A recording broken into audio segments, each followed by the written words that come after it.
ইতিহাসে এমন একজন মানুষ ছিলেন যিনি শৈশব থেকে সত্যকে বুকে লালন করেছেন, যিনি ভয়কে ভয় করতেন না, রাতের অন্ধকারে এতিমের ঘরে খাবার দিয়ে কাঁদতেন, কিন্তু যুদ্ধে দাঁড়ালে পাহাড়ের মতো অটল ছিলেন।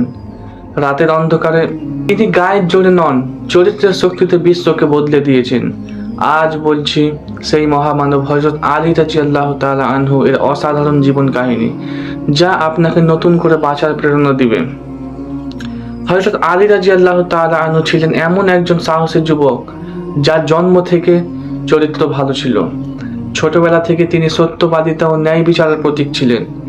তিনি ছিলেন রাসূলুল্লাহ সাল্লাল্লাহু আলাইহি ওয়াসাল্লামের চাচাতো ভাই, কিন্তু সম্পর্ক শুধু রক্তের ছিল না, ছিল আত্মার, ভালোবাসার ও নৈতিকতা। শৈশব থেকেই তিনি নবী সাল্লাল্লাহু আলাইহি ওয়াসাল্লাম এর ছায়ায় বড় হয়েছেন। যতদিনই নবীর সান্নিধ্যে ছিলেন ততদিনই চরিত্র আরো আলোকিত হয়েছে। মাত্র 10 বছর বয়সে আলী রাদিয়াল্লাহু তাআলা আনহু ইসলাম গ্রহণ করেন। শিশুকালে এমন সাহসী সিদ্ধান্ত ইতিহাসে বিরল। নবীর প্রতি তার আনুগত্য ছিল এতটাই গভীর যে হিজরতের রাতে নবীকে বাঁচাতে নিজের জীবন বিপন্ন করে আলী রাদিয়াল্লাহু তাআলা আনহু নবীর বিছানায় শুয়ে পড়েছিলেন। তিনি জানতেন আজ রাতে তাকেই হত্যা করা হতে পারে, তবুও বলেছিলেন, যদি আমার মৃত্যুতে রাসূল নিরাপদ থাকেন তবে এই ত্যাগ সামান্য। আলী রাদিয়াল্লাহু তাআলা আনহু ছিলেন শক্তির প্রতীক, কিন্তু সেই শক্তির কখনো অহংকার ব্যবহার করেননি, বরং মানুষের কল্যাণে, ন্যায়ের পক্ষে। বদর, উহুদ, খন্দক সহ সব যুদ্ধেই তিনি নবীর পাশে ছিলেন এবং প্রতিটি যুদ্ধে অসাধারণ বীরত্ব দেখিয়েছিলেন। শুধু যুদ্ধই নয়, তিনি ছিলেন জ্ঞানের মিনার। শুধু যোদ্ধাই নন, তিনি ছিলেন জ্ঞানের মিনার।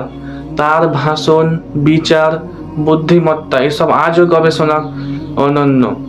নবী সাল্লাল্লাহু আলাইহি ওয়াসাল্লাম তাকে বলেছিলেন, আমি জ্ঞান, শহর আর আলী তার দরজা। এটি তার মেধার সর্বোচ্চ প্রমাণ। তিনি যেখানে ন্যায় দেখেছেন সেখানে মাথা নত করেছেন, যেখানে অন্যায় দেখেছেন সেখানে কড়া প্রতিবাদ করেছেন। তিনি খেলাফত গ্রহণ করেছিলেন নিজের ইচ্ছায় নয়, মানুষের ভালোবাসা ও চাপের কারণে। ক্ষমতা তার কাছে ছিল দায়িত্ব, গৌরব নয়।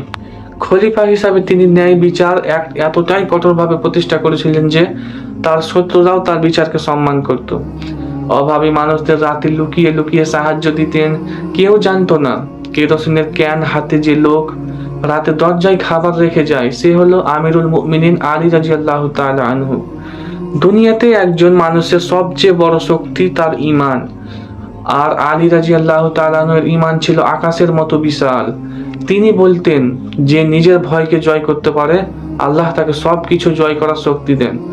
জীবনের প্রতিটি পদক্ষেপে তিনি আমাদের শিখিয়েছেন, সাহস মানে ভয় না থাকা নয়, বরং ভয় না থাকা সত্ত্বেও সঠিক পথে দাঁড়ানো। তিনি অন্যায়কারীর সঙ্গে কখনো আপোষ করেননি, ইভেন যদি নিজের লোকও অন্যায় করে। তার জ্ঞান গর্ভ বাণীগুলো আজও লক্ষ কোটি মানুষকে পথ দেখায়। যেমন মানুষকে তার কথার মাধ্যমে চিনো, কথাকে মানুষ দিয়ে নয়। নিজের জীবনের শেষ পর্যন্ত তিনি আল্লাহর পথে, ন্যায়ের পথে দৃঢ় ছিলেন। তিনি শহীদ হওয়ার আগের রাতেও বলেছিলেন, কখনো অন্যায়ের পাশে থেকো না, সত্যের জন্য মরলেও জিতে যাবে।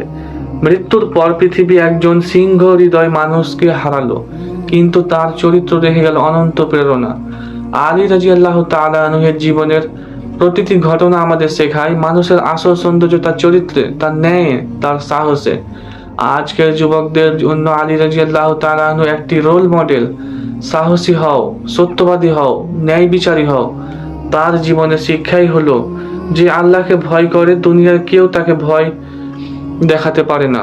জীবনে সফল হতে হলে আলী রাদিয়াল্লাহু তাআলা আনহুর মতো সততা, সাহস ও ঈমানকে বুকে ধারণ করতে হবে। ভিডিওটি যদি ভালো লাগে অন্যকে শেয়ার করে দিবেন আর চ্যানেলটি সাবস্ক্রাইব করে রাখবেন। আসসালামু আলাইকুম।